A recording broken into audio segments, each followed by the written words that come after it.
Jerry, sa tala ng PCG, ilan na ang mga pasahero ang dumating at umalis dyan sa mga pantalan sa Bicol? Yes, magandang tanghali sa Coast Guard District Bicol. Nasa 1,500 na ang dumating at 2,000 o 2,400 ang umalis dito sa mga pangunahing pantalan sa rehiyon. Simula nga ng pagbabantay dito para sa long holiday. Nakapagsagawa na ang PCG ng inspeksyon sa 37 sasakyang pandagat at mahigit 400 rolling cargoes.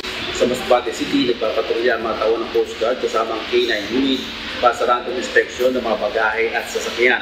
May matauhan din ang mga shipping lines na tumutulong sa mga pasahero sa pagsaayos ng schedule ng mga barko.